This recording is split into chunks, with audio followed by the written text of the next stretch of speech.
Hey, how's it going, YouTube? I'm back with another reaction video. Make sure you guys like, comment, subscribe. We got Charleston White.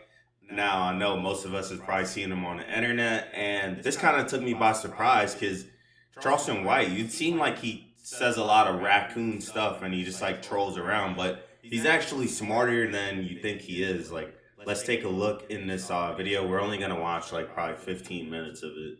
But yeah, Charleston White's pretty People smart. don't understand about you, especially Yeah. that Cam He'd just be Newton's like interview. I trolling. watched Yeah. it and I was like, man, this guy does not understand what the fuck you're saying. Nah. He was not. He's a dumb quarterback.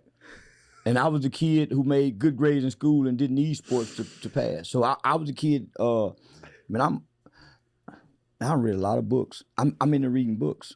It's a Right. hobby of mine. Yeah. So I read everywhere I go. So if I'm standing in the grocery store line, I read every magazine's title, everything, the Inquirer. I read. As if I'm in the bathroom I can peeing, tell. if I'm in the bathroom peeing and I see some writing on the wall, Debbie sucks dick, call this number. I call the number and see if Debbie sucked dick. Hey man, because I like to read.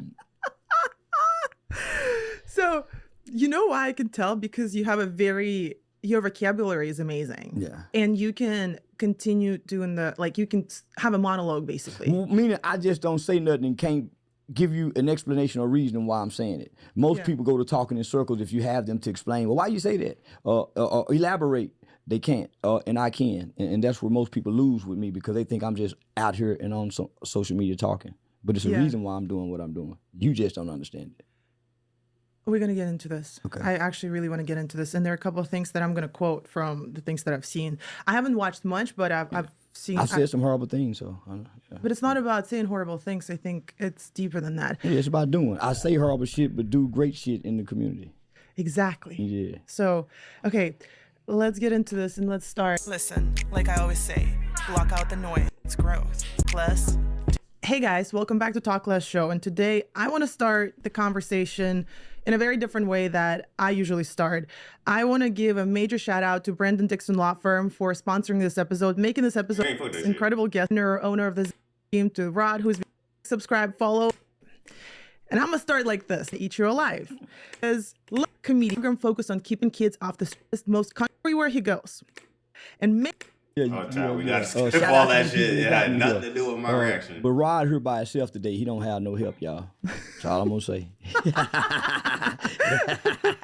Brandon Dixon Law Firm. Listen, it was a crazy story. And actually, I know you don't mess with NFL, but it was. I do. I do. Most of them aren't the stereotype that I try to run with. For the Okay. most part. Yeah, most of them. But the story was crazy. I've never been to a Falcons game before. I've never really been to an NFL game. And so I ended up going to the Falcons game. We were at the lounge and somebody ran into me and said, "Hey, Les, I've seen your show and I want to sponsor it." But he said, the only condition, I want Charleston White on it. Shut up. That's my nigga right there. Yeah, appreciate that, man. Brandon Dixon Law Firm. Brandon Dixon. Say, you for to be our lawyer from now on. I'm for to throw your name to everybody. Cause me, he's been watching me, and he wanted to challenge you. He wanted to challenge me and I said, "Do you want me to talk to him about particular things?" He said, "No, do your thing. I trust you." Yeah, most people book me to challenge me. Right. But to challenge me, to embarrass me, to kind of make me look stupid as if I'm just spewing out things, and that's what Cam Newton tried to do, and I get offended by that because I'm more than just what I've said online. If you do your research. Absolutely. So let's get into this. But before we get into the conversation, every single person that comes on my show answers this question. Yes, ma'am. If there's one thing you can talk less about, what would that be?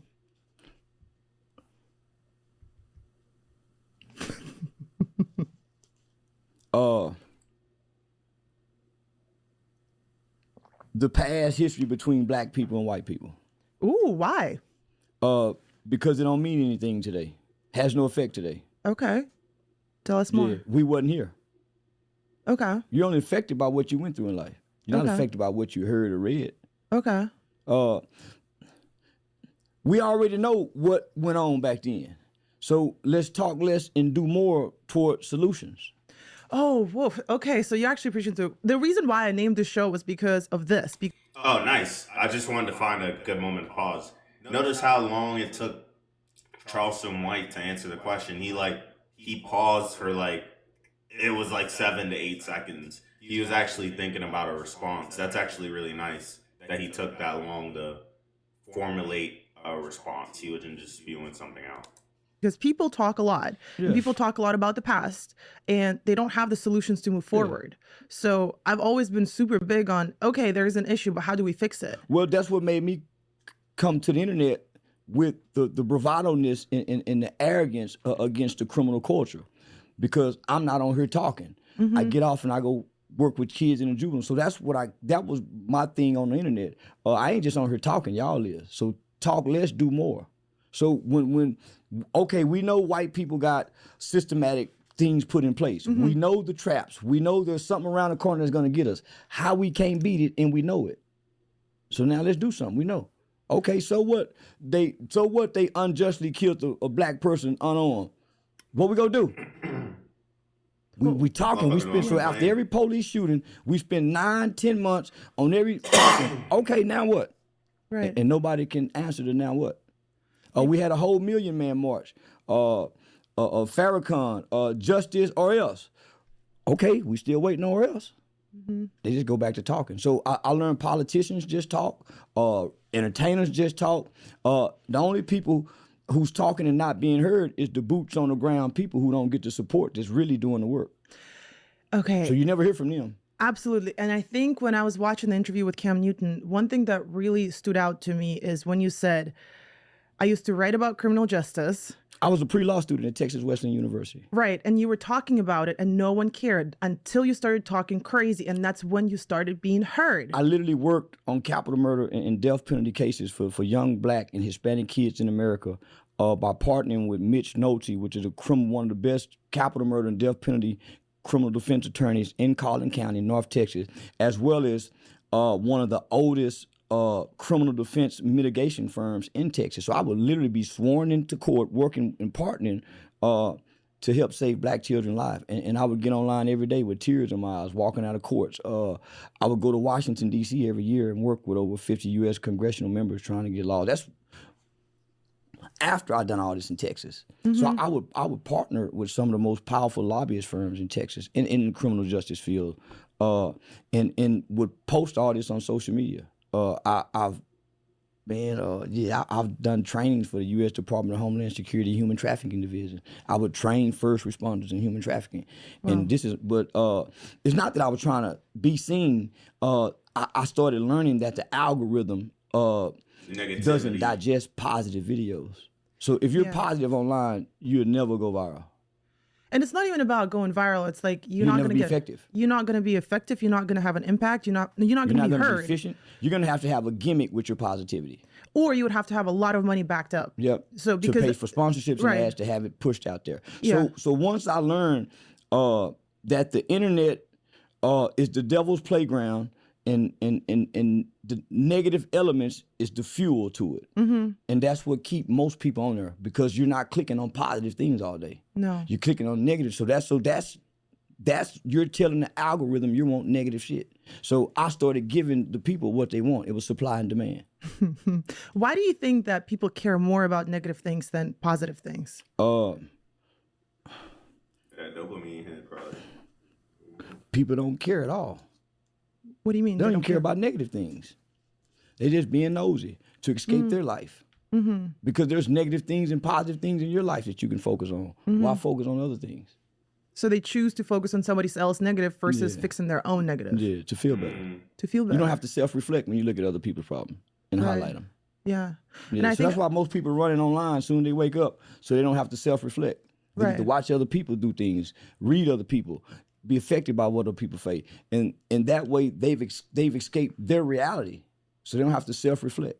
What do you do first thing in the morning? Grab my phone and give y'all what y'all need, because I'm a content creator. Okay. My whole life revolves around y'all. You guys live and wait for me to get on here. Okay.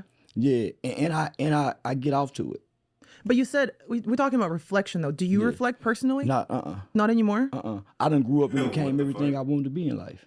Okay. Yeah, when I wanted to play pimp, I got to play pimp a little bit. When I wanted to play gangbanger, I got to play gangbanger a little bit. When I wanted to play Muslim, I played Muslim. I had kids, I played that. I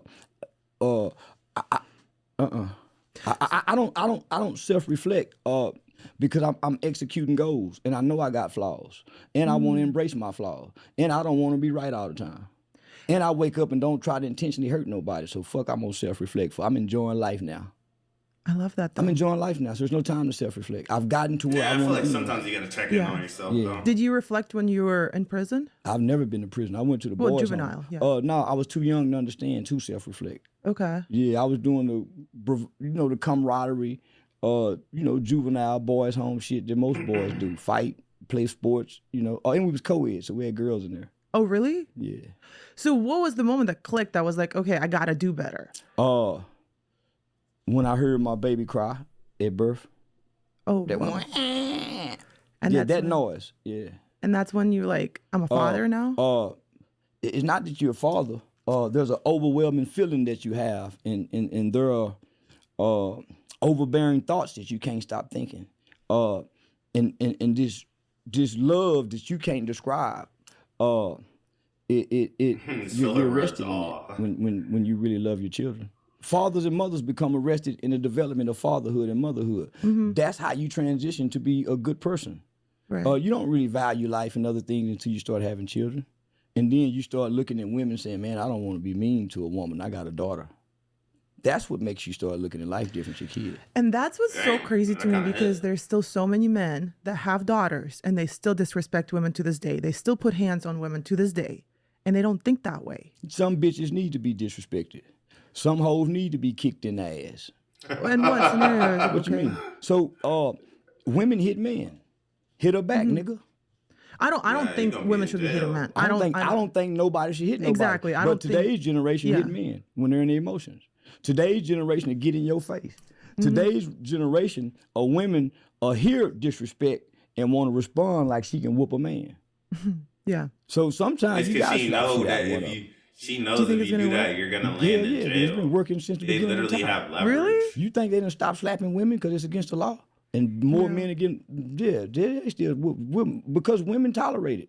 Yeah. Women don't run on the first slap. No, and you know what's crazy? I know you talk a lot about calling the police and, calling the police. And I was driving here and I was thinking about it, and I'm a white looking woman. I'm from Russia, so I'm an immigrant. So I have my own fears with police, right? But when I knew she had a little had a accent, man put and I was hands like, on she's me not American twice, for sure. I never called the police. And I went to the police because I was scared that they're not going to believe me. And I was scared that the guy is going to hurt me more. So I just decided to remove myself. But I never went there. Yeah, that's because you're a foreigner. All white women know all she got to do is call the police and she's safe. Really? Yeah. That's their comfort zone. That's an abuser's comfort zone. Is your fear. Yeah, exactly. Because I thought about it and I was like, so what was it that made me think that it's going to be more safe to not call the police? So abusers and abused people are attracted to one another. My mother, I would hear my mother say that people don't know each other, but the spirits that they walk with are familiar with each other. That's why you're drawn to each other. Women who been abused or grew up seeing abuse attract abusers. They look for each other. I never thought that was going to be me. Yeah. It was crazy. It was the craziest thing in the world. I never thought it was going to happen. And I've never seen abuse before in my life. Yeah, I didn't me even neither. believe that domestic violence was real. I used to see my uncle beat up his prostitutes, but I've never seen a man come out of my mother's bedroom. My mama was a strong, dominant, quiet woman. Like she had the presence of the character Madea, but not the antics. So my aunt's boyfriend, when my mother come around and play like they're not abusers. She's a strong, stern woman, and she don't speak much. So you said that you grew up in a white neighborhood. Yeah, suburban neighborhood. How did your mom end up there? General Motors, blue collar worker in the 80s. That's what built the backbone of America, the blue collar workers in the Okay. 80s. Yeah, I'm a blue collar baby. Okay. Yeah. What was she doing? I don't know. She worked at General Motors. Oh, so you didn't know exactly what she was doing there? I know mama went to work and we lived a good life. I don't know what she did. I don't know if she had to sell pussy sometime or nothing. I just know my mother never let us know what the struggles of life were. That's amazing. Do you have siblings? Yeah, I got an older brother. Older brother? Yeah. Okay. And a younger sister. And My mama had her when I was 13, 14, I think. 13, Okay. yeah. so how did you end up in this whole scenario where you going and there's a robbery that happens if you were growing up in a white neighborhood with a mom who I actually grew up in a hospital. Right. So I had been having surgeries and been in the hospital from the time I was 5 years old till almost till I caught a murder case. So I had never really got to play with kids. Okay. So by the time, but when I put my eye out and we were playing with kids, there was no criminal elements in the world, in the minds of children. Okay.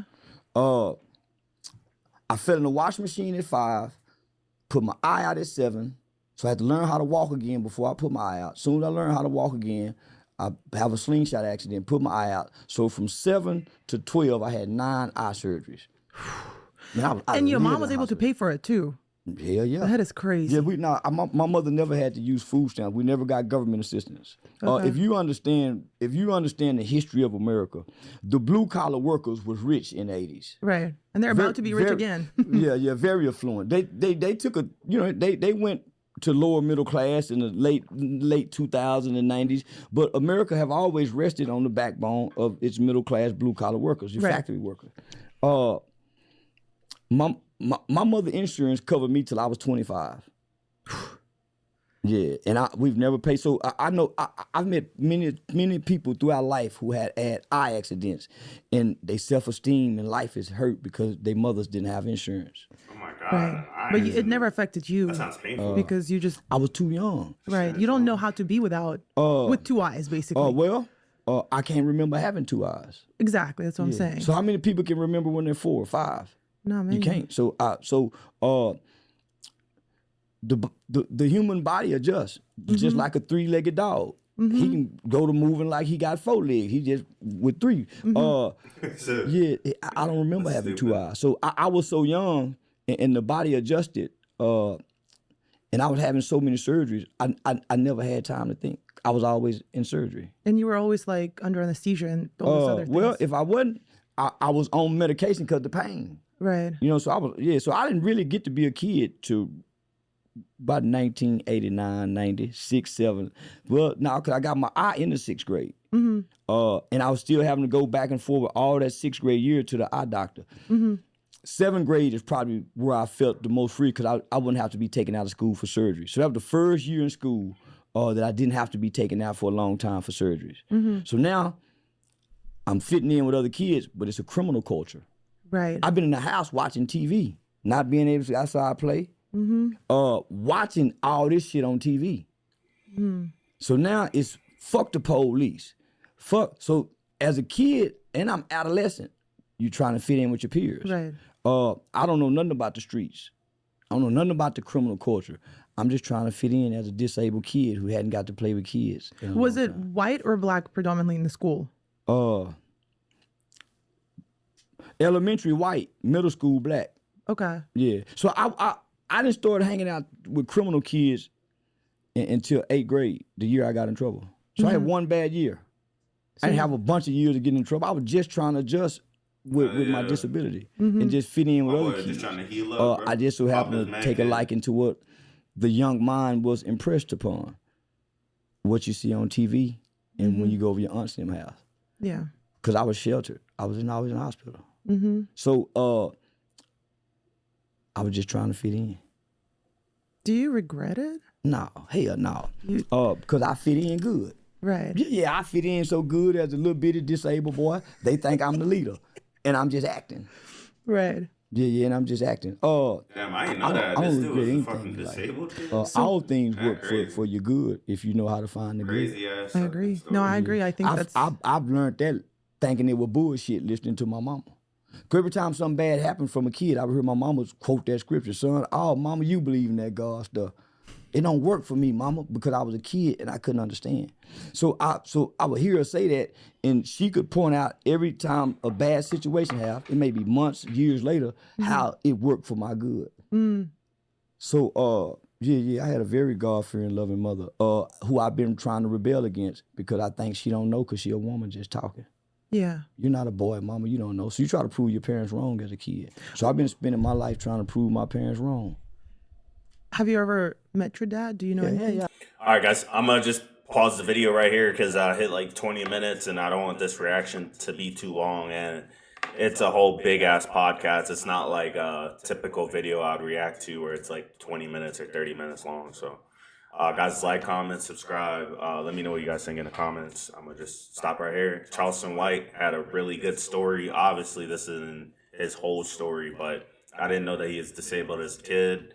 And he had some really good talking points. Charleston White is pretty smart. When I used to see clips of him on the internet, I was just like, oh, he's just another raccoon. But yeah, he's a pretty smart dude. Obviously, he knows what he's doing, like marketing genius and stuff. But yeah, I'm going to end it right here.